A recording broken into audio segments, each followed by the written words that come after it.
le 29 du mois de Tishri, le jour d'Aïoula d'un Tana qui est mentionné dans la Mishnah, s'appelait Shimon HaTzadik, Shimon le Saint. Shimon HaTzadik, nos sages nous racontent la Gemara de Oma, nos sages nous racontent que c'était un Kohen Gadol pendant 40 ans, pendant le deuxième temple. C'était un Kohen Gadol. Et pour montrer comment le Tzadik influence la nature, pendant 40 ans, qui était Kohen Gadol, toujours, vous savez qu'à Kippour, on faisait un tirage au sort, on prenait 2 boucs. Un bouc pour Hachem, un bouc pour pardonner au diable, pardonner les fautes du Ham Israël, on appelait ça la Azazel. Et pendant ces 40 ans, Hachem al-Tzadik, le bouc qu'on mettait pour Hachem est sorti du côté droit. Donc au tirage au sort du côté droit. Aussi, il y avait la Nermaravi, une bougie dans la menorah qui était restée allumée par le mérite de Shimon al-Tzadik 40 ans, au Beth Amikdash. Sans qu'on ravive la flamme. Hein. Cette bougie restait allumée par son mérite. Aussi, le feu du Misbéar qu'il y avait sur l'autel des sacrifices brûlait toujours 40 ans par le mérite de Shimon al-Tzadik. 40 ans.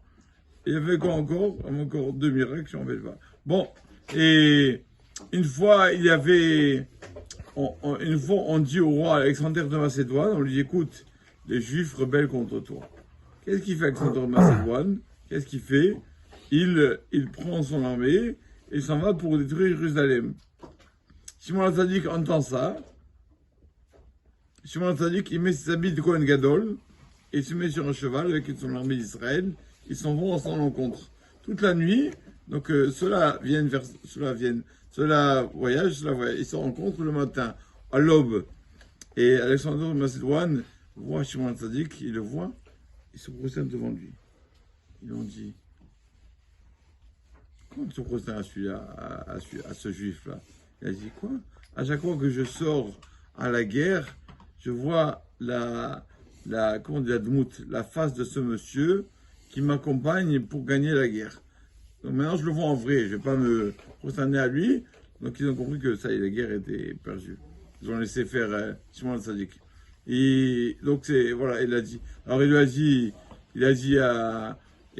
à Shimon al-Tzadik, dit à Alexandre de Macédoine, quoi, la maison où on prie pour toi tous les jours, le Beth Amikdash, tu vas la détruire? Comme ça il lui a dit, tu vas détruire cette maison? Alors bon, il a rebroussé le chemin, bien sûr, Alexandre de Macédoine. La Gemara raconte aussi dans Nazir qu'une fois, il a dit, vous savez, c'est quoi un Nazir? C'est un monsieur qui a pris sur lui de ne pas boire de vin et de ne pas couper les cheveux pendant une certaine période. Et après, à la fin de cette période, il se coupe les cheveux, il peut boire du vin. Il dira, et il amène un sacrifice, le Nazir. Et Rabbi Shimon Tzadik, il a raconté, il dit, moi, jamais mangé d'un korban, d'un cham, d'un korban, d'un Nazir, sacrifice d'un Nazir. Une fois, j'ai mangé d'un sacrifice d'un Nazir, ça m'a tellement touché à cœur. C'est quoi cette fois-ci? Quand le Nazir, j'ai vu un Nazir qui allait boire de l'eau. Il allait boire de l'eau. Non, j'ai vu, il avait une belle chevelure, une belle chevelure. Et ce Nazir a pris sur lui, donc, d'être Nazir. Donc, après avoir été Nazir, il a coupé ses cheveux. Je lui ai demandé pourquoi. Tu as une trop belle chevelure. Pourquoi tu as pris sur toi de couper tes cheveux?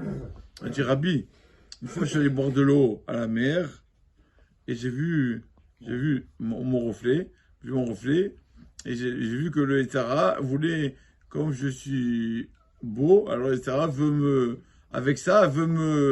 faire trébucher. Donc j'ai dit, je vais me raser ces cheveux-là. Si le Etara veut utiliser ses cheveux pour me faire trébucher, je vais raser mes cheveux. Alors Rabbi Shimon Tzadik a dit, ton korban de Nazir, j'en mangerai une partie, parce que ça m'a touché à cœur. Parce que tout dépend. C'est vrai qu'il a pris sur les Zirout, mais après je ne les pas que les Tzara. Donc c'est ça, on a vu la paracha qui était. C'est la milchama. Quand un homme veut faire la guerre contre son mauvais penchant. C'est quoi la première base de la guerre? Qui t'était? Ne laisse pas venir. Sors-toi à son rencontre. Commence-toi d'abord à faire la guerre. N'attends pas qu'il vienne et qu'il règne sur toi. Toi, sors à son rencontre et règne sur lui.